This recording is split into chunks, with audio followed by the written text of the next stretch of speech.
So, without giving us any obvious answers, why do you think this is the standout, Michael? I mean, it's sort of everything about this album baked into one single. Like, it's got both of the female vocalists working sort of like in tandem and like sort of like more like in relay. Like Sia covers the verses and then passing it off to Sophie Barker for the chorus. There's something.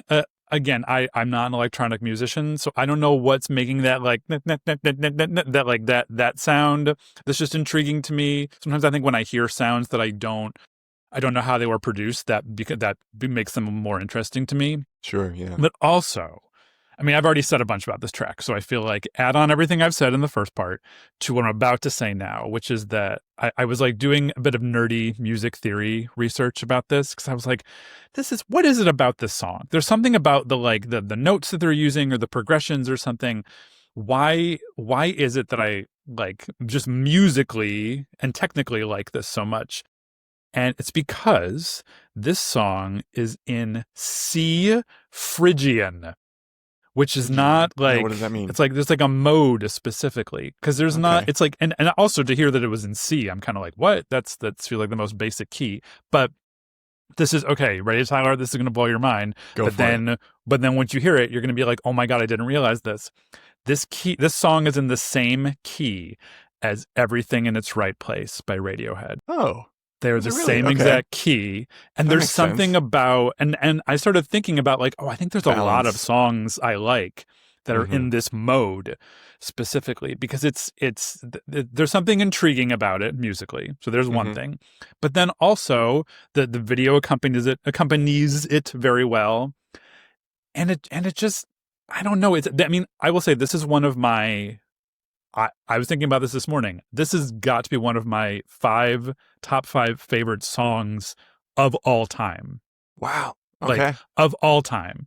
Because it just, I mean, there's also in the lyrics, there's something a little bit like about aching and missing someone and like wanting to like come back together. But then there's something kind of beautiful about like, I don't know if the person singing it ever does fully reunite with that person, but it's just, there's a beauty to the lyrics, which, let's be real, in music like 7, they're not known. We're not giving them Pulitzers for their lyrics, or pretty much any sort of down tempo music that has lyrics attached to it. Usually not poet laureates going on over here, but it just all works. It just all works together, and I just still to this day. I mean, I think it makes some people who know me very well groan when they hear this because this song went on so many mixes. It's a good sign if you're continuously including that. Yeah, I still listen to it now and love it. And I can't say that about a lot of songs that I thought were my favorites, but there's something refreshing about this. And I mean that like energetically refreshing in some way and also just like emotionally cleansing at the same time about it. It just, I am almost never not in the mood to listen to this song. Which is interesting as well, because I think you as a self-professed person who is looking for, you seek out music that allows you to process your aggression and your anger and your dissatisfaction with so many things in your life. For this warmth, this song, this album and this song that like have such a kind of like fundamental warmth to it. It's a different side of you. It's a different side of you than I think is musically expressed a lot of the time. Yeah, it's like, it's my salve, but at the same time, it's not, like I was talking about ambient music beforehand. Ambient music feels like it doesn't have an anchor. It's not as rooted in something. And there's still something complex going on here, so it appeals to like, the front of my brain at the same time that it's also sort of relaxing me because I can never actually fully shut off my brain. So this sort of like meets me halfway. Sure. Well said. All right. Well, let's take this right into our discussion of the conceit of this pod, which is, why is this album perfect? I think that, we all know how resistant we are to genre. I still feel like this is, to kind of echo something Matt said earlier, this does feel like it's sort of emblematic of a genre. I don't know which one. I feel like in America we use lounge Like you talked about like chill out. I feel like we use the word lounge sometimes. I saw down tempo a lot, but I'm not sure if that's really what this is. Chill out I had seen before and I have used before as a term. So Matt's an invocation of that made sense.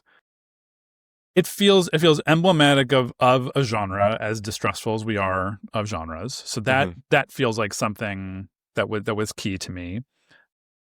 I feel like there's a unifying vibe to the whole album, and I know I'm in my 40s, but I'm going to use the word vibes. Like it have to. It all feels like it is accomplishing the same thing, which is like that sort of relaxing but refreshing and cleansing, but also like intriguing at the same time. It doesn't have to just exist in the background. It can also be in the foreground. It just got into my brain, which I feel like good music and a good album should do. Like it just got in there and like rewired things. And like I've been saying a lot, like made sense of what's going on in there. I feel like that's a key thing. And then also, I guess the last point I would say is just it feels like there's some sort of heart underneath it. It's electronic music that has heart, and maybe part of that is Sia's vocals that sort of contribute to that like add a little bit more depth to it. But I would say that even some of the instrumentals do have something going on there, and this is a pretty strong first album to release. I mean, I think that I will say on the whole, like in terms of I do like their second album quite a lot, When It Falls. That to me feels more like a wash. It feels like all the songs on that are actually all accomplishing the same exact thing. Simple Things has enough peaks and valleys and like slightly different nuggets to make it feel like I'm listening to a collection rather than like just a singular vibe for, an hour, essentially. Hell yeah. Matt, Yeah, do you have a response? Do you want to go for that? Yeah. The thing that I would say in Simple Things' favor is the songs that feature guest vocalists are just very well written, pleasingly melodic songs, right? And my favorite track on the record is the first one I have seen with with Moses on lead vocals. But I do feel like that makes it stick its head above the parapet a little more. Like I have heard that second album, and that second album I couldn't tell you, it's one sort of just kind of textural blob of music, and like I say, it is like a wash, like you say. But yeah, there is something. There are some kind of very nice hooks in there, and it's no surprise that you picked Destiny as the standout, because it's just a very well constructed pop song, right? With the hallmarks of like a genre, a nascent genre. There you go. There we go. There you go. Ding, ding, ding. Hell yeah. And like you say, it just does crystallize it there. If you wanted to, if there was some kind of like encyclopedia entry for down tempo or chill out music, it would you probably play Destiny by Simple Things, and the person listening to it would be going, "Oh, this genre must be amazing," because that's a really good song, because it is a really good song. Yeah. I like what this is. One review I saw of this was the Rob Mitchum Pitchfork review was so derogatory. It was just like very, just he hated it basically. And he was basically saying surprised. that, right. And that's Pitchfork's going to pitchfork, right? But the thing that he kept saying, I think what he starts it, I'm going to misquote him because it is just sort of like so silly and how little he has to say about this album. But he says that Air kind of gets away with this sound because they're French, and it smacks a little bit nationalist to me in a way that, I don't want to go too far down that path. But it makes me think of this kind of like emotional capacity that we're talking about with these electronic artists, because I think one of the things that I felt so strongly about our conversation about Blue Lines with you, Matt, is kind of the way that you painted the picture of how Massive Attack kind of imbued the story of where they were from and like kind of their experience into this like new genre that was completely new. And I think there's something about taking this evolution of like electronic music at the time as we move into the 2000s, maybe that you had this French exponent of the kind of chill out concept, right? That came out a few years before Simple Things did. But then you kind of do it with this sort of like British emotional flavor that kind of feels very much of our British boys at that time. But I think there is something that is unique about that. They differentiate themselves in their kind of ability to be a little sentimental that I think you don't get that from Air. Air feels a little opaque in the same way that I think Phoenix always felt a little opaque to me. Like I never really got, and you might even say Daft Punk. You're losing all of our French listeners. You're losing all of them right now. Come on, allons-y, come on, baby, let's go. To circle back, like when I said Air are arch and cold, I was just being euphemistically for Gallic indifference. Let's call it what it is. But I do think that is one of the ways in which maybe some people would view that as a negative aspect of this album, and maybe like a little that kind of makes it hokey. But I think kind of sets it apart and makes it fit perfectly onto the soundtrack of a movie that is so self-aware and hokey, like Garden State. You know, like it really fits in that context. You said hokey, not me. Like I have my own thoughts about Garden State as a movie when it came out. I was not super on board with that film when it came out. It did feel a little bit like, all right, okay, we get straight boy bullshit. Is that what you're going to say? Well, no, like, well, maybe that, but also like straight boy who shops at Urban Outfitters bullshit, like that sort of thing. You know, we should 100% do a Garden State commentary. That would be so fucking cool. Like a mystery science the whole 3000? movie, like watch the movie. Oh watch my god! You record the commentary to a podcast, and then you sync it up, and everyone plays it whilst they watch. I Garden love State. that. Okay, Matt, you're full of good ideas. That's wonderful. I mean, I should have said let's do it for a movie that's good. But, no, this is perfect. There's hay to be made about this movie, and the soundtrack, you know, for all of the hilarious inclusions on there is pretty solid. Okay, this is good. I like where this is going. He did an interview recently talking about, don't know how recent it was, but I listened to a podcast. He talked about the making of Garden State. I think it's like the What Went Wrong podcast or something like that. Yeah. And he talked about how they tried to get, there's a song that they wanted to get that didn't make it in the movie. They wanted to get Fiona Apple's Paper Bag for that movie. And I'm like, oh, that makes so much sense. But they were like, I guess Fiona's, not her herself. He was quick to defend her and say, no. I think it was just her agent said no. They never actually spoke to her directly, and he was like, I don't want to like say anything about her, but she her team was like, nope, no, thank you, we're not going to do this. So interesting, because they didn't. I mean, it was a like low budget film. They were only going to make money on the back end. I don't know what that means, but I think he said something like that. Like I don't. Again, Matt would know better than we would. His back end is literally like just dependent on profitability rather than being paid up front for, you know, a flat fee for using your music. You did just miss an opportunity to say, guys, your back end is your butt. You didn't say that. No, because I'm an adult, Michael, actually. So yeah. Oh, okay, all right. We're about the same age, Matt. So okay. I did just look it up, and also Sophie Barker was present at the Garden State 20th anniversary concert at the Hollywood Bowl in 2023. That's a thing that happened at the Hollywood Bowl? Yeah, Jesus Christ. It was a big deal. What the fuck, man? You have feelings about that, Matt? Yeah. Here was the lineup. The Shins, Iron and Wine, Frou Frou, Colin Hay, Thievery Corporation, Remy Zero, Carey Brothers, Bonnie Somerville, Sophie Barker, and special guests. It was okay. I love special guests are my second favorite band after various artists. Yeah. Yes. I will say that also, I mean, not to get too off topic, but that movie and that album then sort of turned a lot of people onto the Shins and turned me off the Shins, because I was like, okay, I'm so sick of hearing this now. Like, because you know, I was already in the know, so I already knew who they were and I already heard some of their music. So like now everyone else likes it. Like I don't like it as much anymore. As you're wont to do. That was my 20s. That was all of my 20s. Let's be real. I know. We had to. It was exhausting, but we had to be that way in our 20s, didn't we? Yeah. Yeah. In any case, in the interest of time, I do think that it is time for us to deliberate. It is time to Matt. We're gonna enter something that Michael and I like to call dun dun the deliberation phase.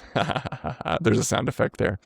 So this is where we're going to review, Matt, a little bit of what we thought worked about Michael's argument, what didn't, if you want to share what didn't work for you about Michael's argument as well, and then ultimately we'll decide if, in fact, don't give the him album... all that power. Don't give him that power. He already knows. He didn't like. He took that power himself. I told you guys. You're done fucked up.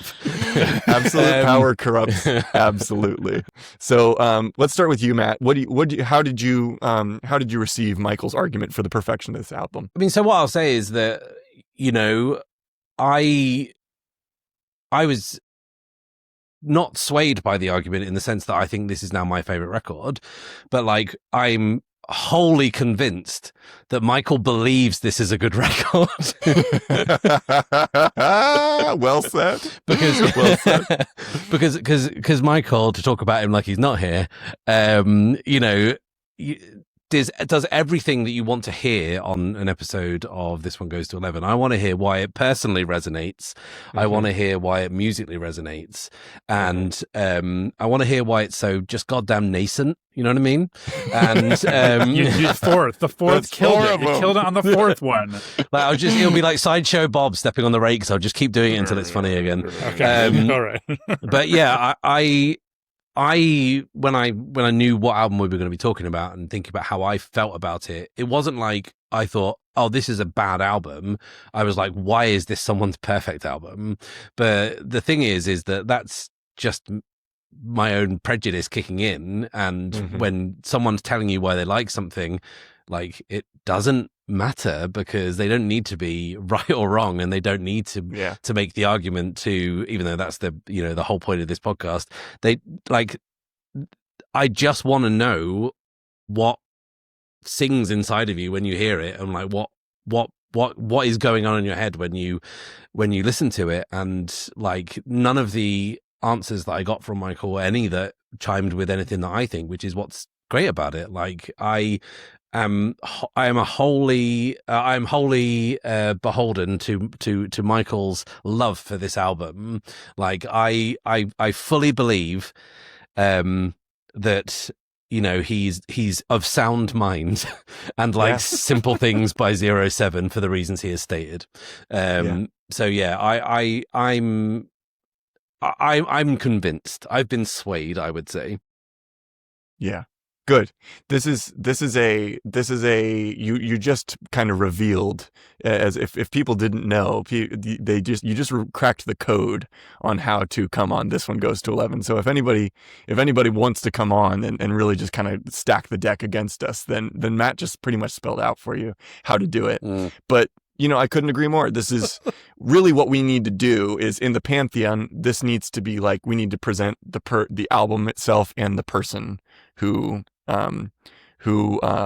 presented that album, because it is a story. It is a story of somebody's relationship with a piece of music, a collection of songs that has burrowed their way into their heart. And also, I think what's beautiful, what I will say was particularly evocative about this argument for Michael in particular, that I know this period of time, that turn of the millennium time, is like a time that I wish I knew Michael, right? Like what I love is getting these glimpses into the lives of our friends and family and the people we invite on, but especially when I get to see somebody who I already love and kind of get a view into a time when I'm like, man, it would have been cool if we were hanging out. If we were of a similar age and we were hanging out at that time in our lives, all the music we would have shared. So we just got to do it now. And that's what we're doing. So I think your argument was sound. You are of sound mind and body. And I think you you've checked all the boxes for me. But Matt, I'm going to put it to you. You've heard the argument that Michael made. We've deliberated, and you've had a chance to reflect on your own prejudices that might have colored Michael's argument and your receiving of it. So tell us, is 07's Simple Things a perfect album? Does it go to 11? I think it, in a very warm, slow fashion, reaches 11. Very much it gets there eventually. But at its own down tempo, it reaches 11 for sure. Hell yeah. And I think that makes you not only our first international guest, but also the first one besides me or Michael to decide that something can enter the pantheon. So there you go. Is that true? Like when we had, because Maybe. we've had 2 guest hosts. I can't remember whether So maybe you're among a select group still. Yeah. Evan and Casey might be right up there with you. I'm just giving him shit because there was that one year when Spotify said that your episode was our most listened to episode. Yeah. And then when I looked at the statistics for the same year, there was another episode that had a higher number. And I'm like, what?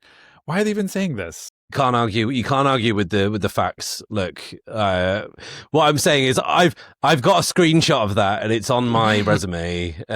So okay. So let's frame it. I want it on the wall back there with the bisexual lighting. I want it right up there. I want it right there. Like a diploma. Man, okay. You got us brimming with ideas for your next appearance on the pod, Matt. But let it be known, we are not paying Matt to be here. Matt is doing this out of the kindness of his heart. And hang on. He is back it up a little. You're a real mensch. I mean, come on. You know, like ending recording. Yeah.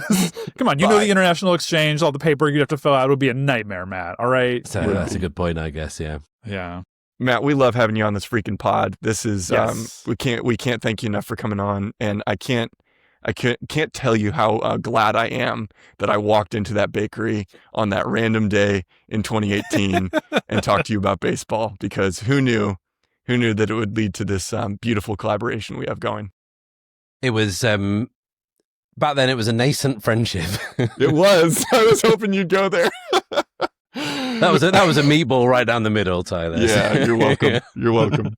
Tarek Skubal always throws a fastball on the first pitch, and I'm the Tarek Skubal of this podcast. So, put that on the website. Yeah, there you go.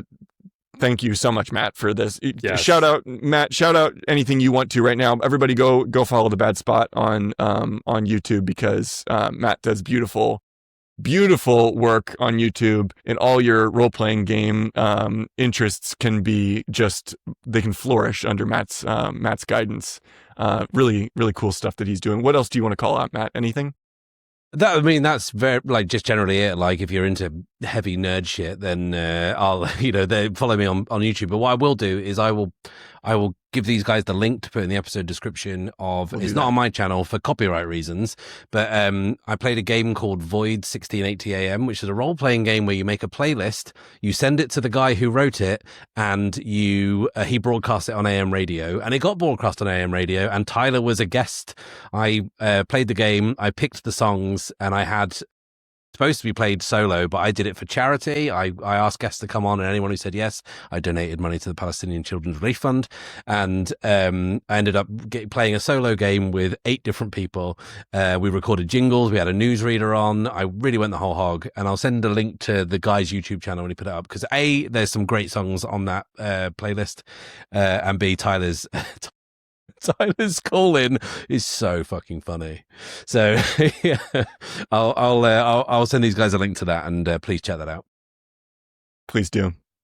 Matt's the best. Y'all are the best. Michael, happy birthday, man.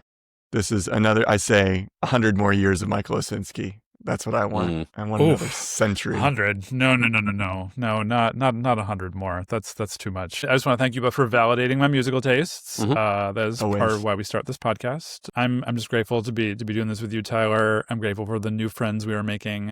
Well, you know to do the thing. Follow us on social media.